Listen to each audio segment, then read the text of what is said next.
Assalamu alaikum wa rahmatullahi ta'ala wa barakatuh. Barkanmu da warhaka, barkanmu da sake saduwa a wannan lokaci.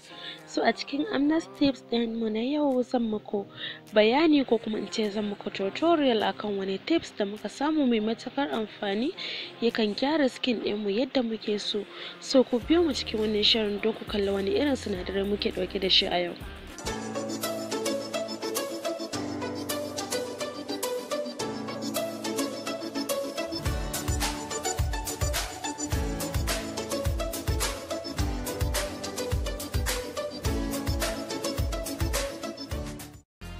A yau muna ɗauke da sinadarin papaya wanda yakan inganta lafiyarmu da kuma fatanmu.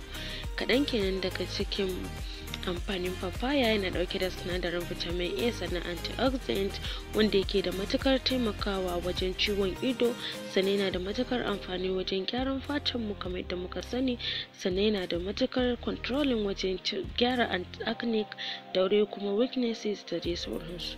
So kuma yakan rage wa mutum weight da dai sauransu dai. Shi kamar rigakafi ne akan iya kiran papaya, takaitacce kenan daga cikin bayanin papaya.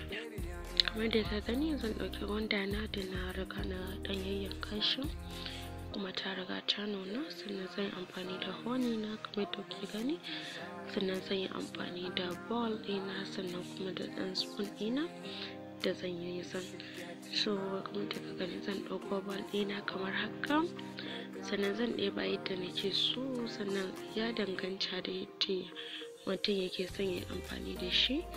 But ne zan ɗeba ne daidai da nake ga zai ishe ni.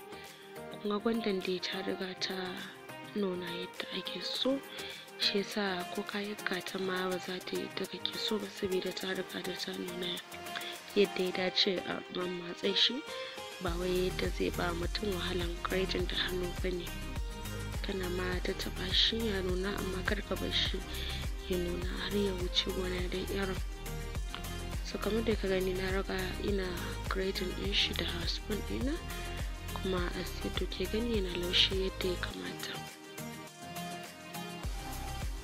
So yanzu kun ga ya riga laushi, zan sa honey na kenan 1 teaspoon a ciki. Na kiyasta ne daidai yadda zan yi amfani da shi, yadda zai ishe wato shi papayan kenan. Kamar yadda kuke gani na riga na yi mixing din shi.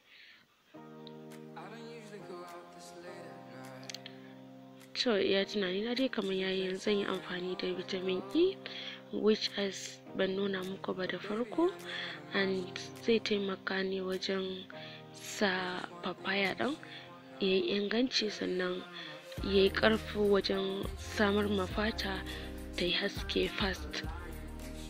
Kun gane? Zai taimaka masa ya sa fata ta yi haske yadda ya dace. So kar ku manta kuna kallon shirin nan ne daga Amna's Beauty Tips. Kar ku manta ku danna subscribe, sannan kuma ku danna mana ƙararrawar sanarwa da zarar wannan fim ɗin ya burge ku. So kamar yanzu kan tayi, sai dai ku yi applying ɗin shi a fuskar ku kamar yadda kuke gani. Kada ku manta papaya yana da matukar amfani ko ta ina, cin shi gyaran jikinmu da dai sauransu. Ni ce taku har kullum Amna Bello, na bar ku lafiya.